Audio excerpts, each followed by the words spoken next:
अस्सलामु अलैकुम वरहमतुल्लाहि वबरकातुहू। डियर स्टूडेंट्स, कैसे हैं आप सब। My name is Abdul Wajid. आज हम इंशाल्लाह unit number 4 physics class 9th turning effect of forces के जो रिमेनिंग न्यूमेरिकल थे वो सॉल्व करेंगे। चलते हैं बोर्ड की तरफ। Numerical number 4.8 two blocks of masses 5 kg and 3 kg are suspended by the two strings as shown। यानी कि दो ब्लॉक है जिनके मासेस हमें गिवन है 5 kg और 3 kg। ये मासेस गिवन है। इन दोनों मासेस को सस्पेंड किया गया, लटकाया गया है किसके साथ? बाय द टू स्ट्रिंग्स, दो रस्सियों के साथ, दो स्ट्रिंग्स के साथ इनको लटका दिया गया है। एशोन, जैसा कि आपको ये फिगर नज़र आ रही है। Find the tension in each string. हमने हर रस्सी के अंदर क्या फाइंड करनी है? टेंशन फाइंड करनी है। अब ये हमारे पास मास जो है वो 5 kg है और ये वाला मास जो है वो 3 kg है। अब एक तो टेंशन इस रस्सी के अंदर पैदा हो रही है और एक टेंशन इस रस्सी के अंदर पैदा हो रही है और इसका वेट जो है वो डाउनवर्ड डायरेक्शन में अमल कर रहा है। सबसे पहले हम इसका डाटा डाउनलोड कर लेते हैं। डाटा, अब हमारे पास 5 kg जो मास है इसको मैं कह देता हूं कि M1 है, 5 kg। नेक्स्ट, अब हमारे पास जो सेकंड मास है वो मैं कह देता हूं कि M2 है, 3 kg। अब हमने एक तो इसको हम कह दिया M1, इसको M2, M1 5 kg और M2 3 kg। अब इसका वेट जो है वो डाउनवर्ड डायरेक्शन में अमल कर रहा है। अब इसके अंदर जो टेंशन पैदा होगी वो कौन सी होगी? T2। और इधर जो टेंशन पैदा होगी वो कौन सी होगी? T1। अब हमने फाइंड क्या करना है? टेंशन प्रोड्यूस, टेंशन जो पैदा हो रही है वो फाइंड करनी है। टू फाइंड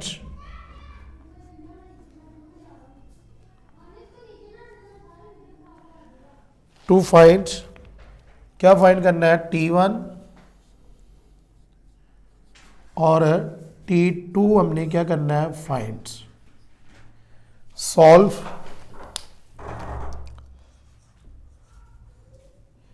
अब हमारे पास T1 कैसे फाइंड होगा? T1 इज इक्वल किसके है? वेट के।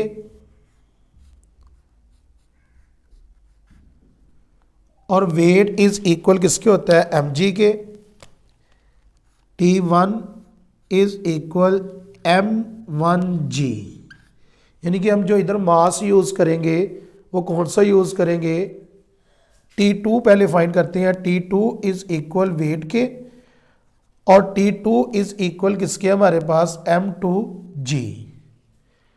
अब हमारे पास मास नंबर जो 2 गिवन है वो कितना है?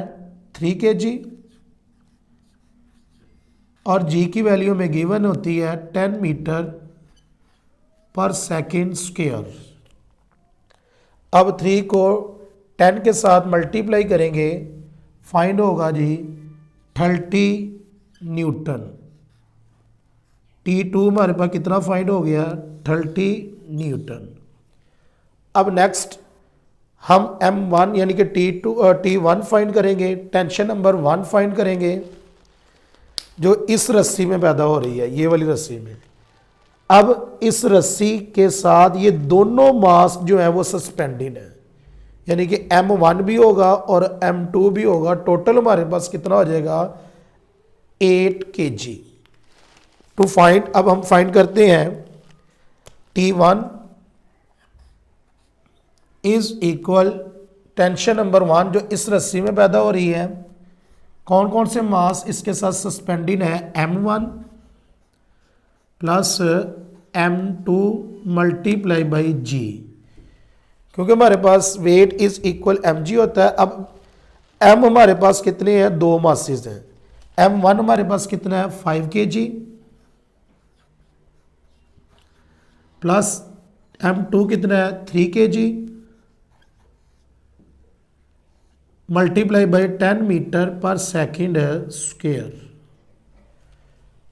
8 kg multiply by 10 metre per second square 80 newton. हमारे पास T1 कितना फाइंड हो गया 80 न्यूटन्स। अब हम इसी चैप्टर का नेक्स्ट न्यूमेरिकल सॉल्व करेंगे। नेक्स्ट न्यूमेरिकल हमारे पास है 4.9 a nut has been tied by a force of 200 newton using 10 centimetre long spanner. यानी कि एक नट को टाइट करना है स्पाइनर के जरिए से। वो स्पाइनर की लंबाई जो है वो 10 सेंटीमीटर है और वो उसके ऊपर कितनी फोर्स अप्लाई हो रही है 200 न्यूटन्स। आगे वो कह रहा है व्हाट लेंथ ऑफ अ स्पाइनर, यानी कि स्पाइनर की कितनी लंबाई होगी इज रिक्वायर्ड, हमें दरकार है टू लूजन द सेम नट। अगर हमने इसी नट को सेम नट को लूज करना है विद 150 न्यूटन फोर्स। अब उसके ऊपर कितनी फोर्स अप्लाई की जाए 150 न्यूटन। सबसे पहले डाटा नोट डाउन कर लेते हैं। अब हमारे पास जो क्लॉकवाइज मूवमेंट है क्लॉकवाइज टॉर्क प्रोड्यूस होगा उसको हम एक साइड पे लिख लेंगे, यानी कि इसको F1 और इसको D1 या L1 movement arm. Data note down करते हैं। F1 इज इक्वल कितना हमारे पास 200 न्यूटन। नेक्स्ट अब हमने इसको L1 कह दें। लॉन्ग कितना स्पाइनर लॉन्ग है L1 10 सेंटीमीटर। अब 10 सेंटीमीटर को हम मीटर में कन्वर्ट करेंगे because 1 metre is equal 100 centimetre. अब हम 10 को 100 के ऊपर क्या कर देंगे डिवाइड, क्योंकि सेंटीमीटर हमारे पास छोटा यूनिट है और मीटर हमारे पास कौन सा यूनिट है बड़ा। डिवाइड करेंगे 0.1 मीटर हमारे पास L1 फाइंड हो जाएगा। नेक्स्ट अब हमारे पास फोर्स नंबर 2 कितनी है F2 कितनी है जी 150 न्यूटन। अब हमने फाइंड क्या करना है जी L2 फाइंड करना है। क्या लिखा हुआ what length of a spanner is required, यानी कि अब हमने उसी नट को लूज करना है। लूज करते वक्त हमने कितना लंबाई का स्पाइनर यूज करेंगे L2 to find L2 to find L2 ये हमने क्या करना है फाइंड। अब हमारे पास सॉल्यूशंस सॉल्व करते हैं इसको। अब हमने ये लिखा हुआ है स्टेटमेंट के अंदर what length of a spanner is required to loosen the same nut, यानी कि सेम नट को लूज करना है।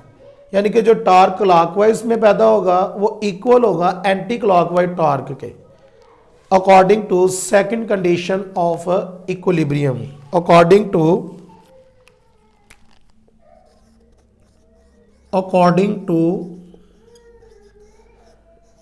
second conditions of equilibrium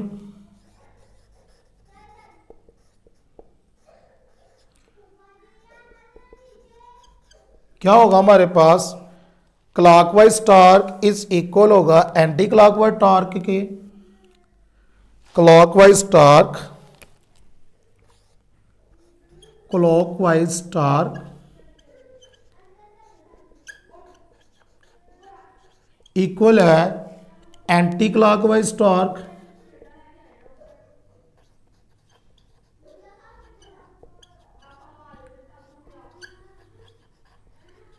torque के अब हमारे पास क्लॉकवाइज जो टॉर्क प्रोड्यूस हो रहा है जब हम नट को टाइट करते हैं उस वक्त क्लॉकवाइज टॉर्क पैदा होता है F1 multiply by L1 is equal F2 multiply by L2। अब F1 हमारे पास कितना गिवन है 200 न्यूटन,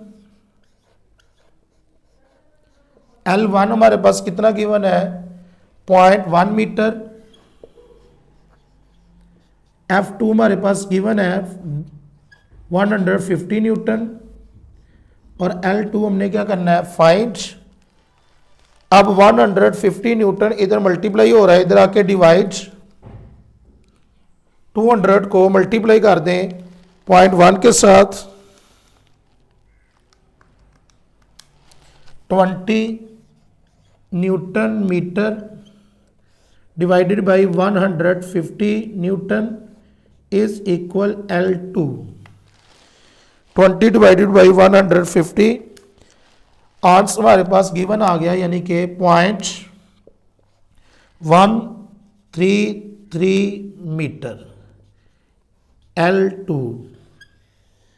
अगर हमने उसी नट को लूज करना है 150 न्यूटन की फोर्स अप्लाई करके, तो हमारे पास स्पाइनर की जो लंबाई होनी चाहिए वो कितनी होनी चाहिए 0.133 मीटर। अब इसको सेंटीमीटर में भी कन्वर्ट कर सकते हैं 100 के साथ मल्टीप्लाई करके, हमारे पास फिर क्या आंसर आएगा, फिर हम आंसर लिख सकते हैं इसका 13.3 सेंटीमीटर।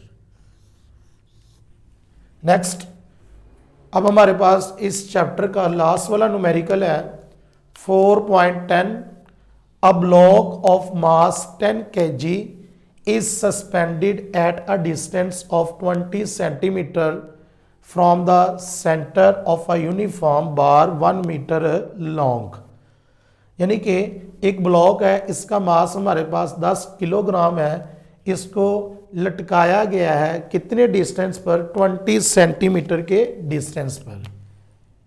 मास कितना है 10 kg, from the centre, centre से लटकाया गया, यानी कि सेंटर से वो कितना दूर है 20 centimetre, of a uniform bar 1 metre long. अब यूनिफॉर्म बार कितनी लंबी है 1 मीटर है। What force is required to balance, अब हमें कितनी फोर्स दरकार होगी इसको बैलेंस रखने के लिए, it at its centre of gravity by applying the force at other end of the bar. अब ये नीचे बार बनी हुई है, अब इसकी लंबाई है 1 मीटर। अब सेंटर से कितने सेंटीमीटर पर यह लटकाया गया है जी 20 सेंटीमीटर, ये इसका सेंटर है। इससे तकरीबन क्या 20 सेंटीमीटर के फासले पर मास जो है वो लटक रहा है, 10 kg उसका मास है, ये है। अब हमारे पास उसने कहा कि ये 1 मीटर लंबी है, यानी कि इधर से लेकर इधर तक का जो डिस्टेंस है वो 0.2 मीटर है। 20 सेंटीमीटर था ना, इसको कन्वर्ट किया हमने मीटर्स के अंदर, ये वाला डिस्टेंस, ठीक है।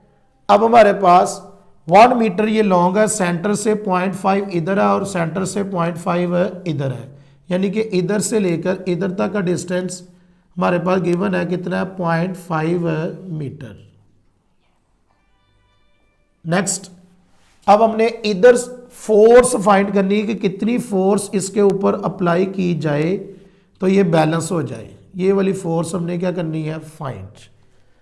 अब सेंटर से इधर वाली डिमेंशनों को मैं F1 कह देता हूं, यानी कि 1 F1 और डिस्टेंस को D1 से लेट कर लेता हूं, और सेंटर से दूसरी तरफ जो है इसको हम D2 और मास नंबर 2 से शो कर देते हैं। डाटा नोट कर लेते हैं। सबसे पहले इसको हम कह देते हैं L1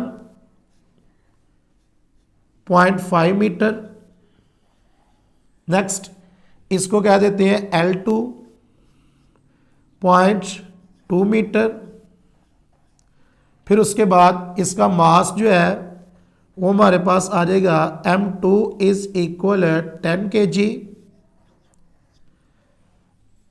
इसके बाद टू फाइंड करना है, हमने क्या फाइंड करना है जी फोर्स फाइंड करनी है, to find force.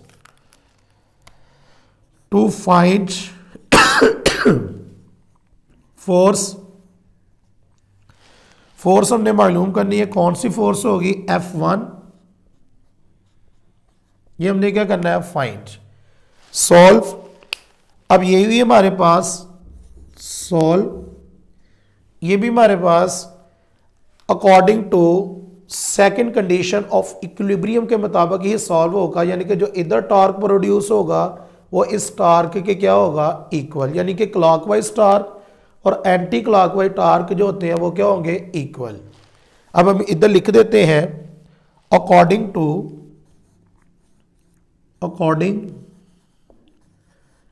To second condition of equilibrium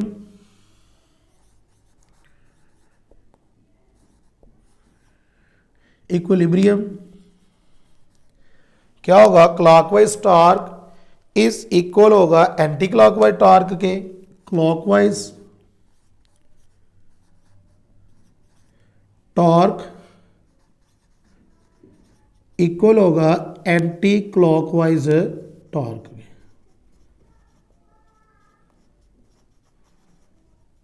क्या होगा हमारे पास, क्लॉकवाइज टॉर्क जो होगा हमारे पास ये वाला हो जाएगा, क्लॉकवाइज टॉर्क ऐसे घड़ी घूमती है, और ये एंटी क्लॉकवाइज टॉर्क। अब हमारे पास क्या लिखेंगे, F1 ये clockwise, F2 multiply by L2 is equal F1 multiply by L1। अब हमारे पास फोर्स जो इक्वल होती है वो वेट के इक्वल होती है, और वेट इज इक्वल किसके होता है, mg के। वेट इज इक्वल mg हम इधर लिख देते हैं, because force is equal weight, और वेट इज इक्वल किसके हो गई, mg के। अब ये हमारे पास फोर्स किस में कन्वर्ट हो जाएगी, m2 g multiply by L2 is equal F1 multiply by L1। M2 हमारे पास कितना गिवन है, 10 kg मल्टीप्लाई बाई G की वैल्यू गिवन है 10 metre per second square. L2 हमारे पास गिवन है 0.2 मीटर इज इक्वल F1 हमने फाइंड करना है, और L1 हमारे पास 0.5 मीटर। नेक्स्ट, अब हमने इन तीनों को बारी बारी मल्टीप्लाई करना है। मल्टीप्लाई करने से 10 मल्टीप्लाई बाई 10 100 मल्टीप्लाई बाई 0.2 हमारे पास आंसर आ गया 20 न्यूटन मीटर। 20 newton metre. अब 0.5 मीटर F1 फोर्स नंबर 1 के साथ मल्टीप्लाई हो रहा है, इधर आके डिवाइड इज इक्वल F1। अब 20 न्यूटन मीटर को हम डिवाइड करेंगे 0.5 मीटर के साथ, आंसर आ गया 40 न्यूटन। 40 न्यूटन हमारे पास क्या फाइंड हो गई है, F1। आई होप, मैं उम्मीद करता हूँ कि आपको ये चैप्टर नंबर 4 के न्यूमेरिकल्स की अच्छे से समझ लग गई होगी। अपना ख्याल रखिएगा। Take care. अल्लाह हाफिज़।